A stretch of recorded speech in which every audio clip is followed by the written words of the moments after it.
In the psychoanalytic theory, the unconscious motivations are what shape the personality, whether it's normal or abnormal. And the father of this theory is Sigmund Freud. Sigmund Freud also developed the model personality, which is also what he's known for. And it deals with the id, the superego, and the ego.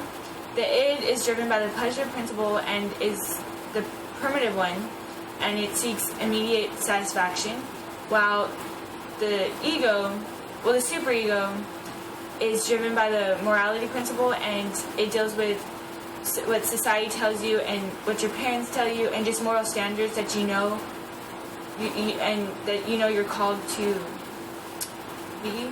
And the ego is your decision-making part of your personality, and it balances it too. And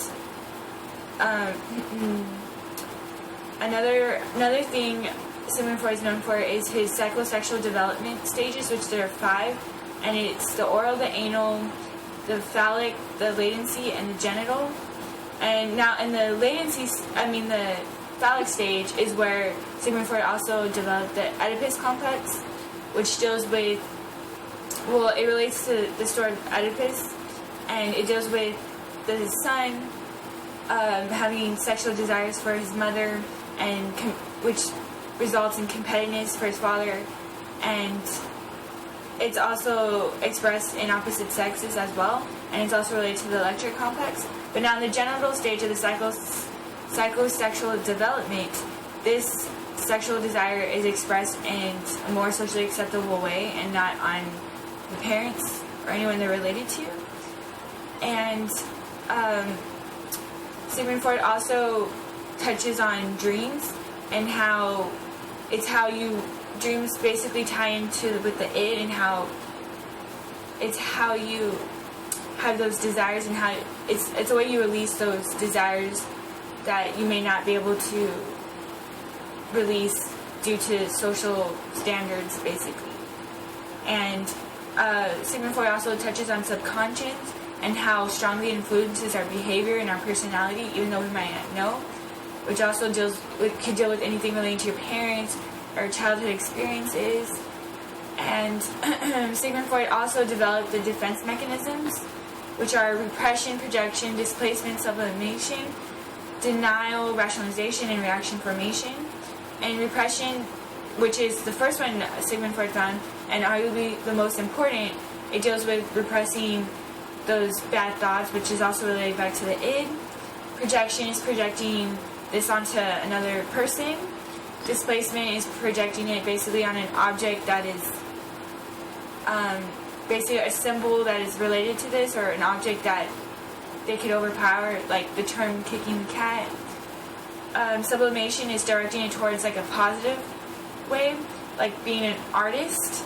Denial is simply the most primitive, because you're basically denying the reality of things, which you can't escape reality, basically.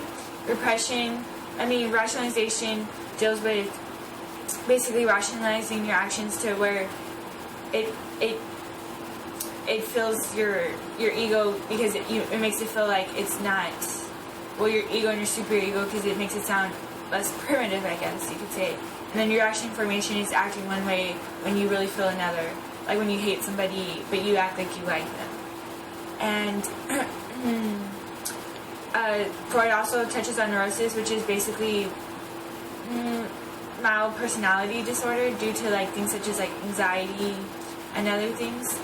Now his students, like Carl Jung, he also touched on these theories, and he developed his own. He has the big 5 archetypes, which is the ego, the self, the persona, the shadow, the anima, and the animus. And he also developed another parts of the personality, which are the introvert and the extrovert. And on dreams, basically, instead of like, this is a way of how you repress your feelings and let them out, your underlying feelings, it's more of a window to your unconscious, basically. It's just like a way to connect to your unconscious, not necessarily repressing them, just a window. And he also had his theories on unconscious, which he has the collective, which is what we all experience, and the personal, which is our own personal experiences. And Karen Horney, she developed the womb envy, which is contrasting to Sigmund Freud's theories, which is how like men seek superiority because basically they want what women have, but they don't have it, so they seek it. And she also placed an emphasis on social interactions rather than just biology. And she's also known to have like the best theory of neurosis, and she developed the 10 needs, which are I think they're put into the 3 basic categories, which is like the move towards others, away others, and against others. And she also touched on infant anxieties and how if they're not coped with, it can result in personality disorder. And these are my findings on the psychoanalytic theory.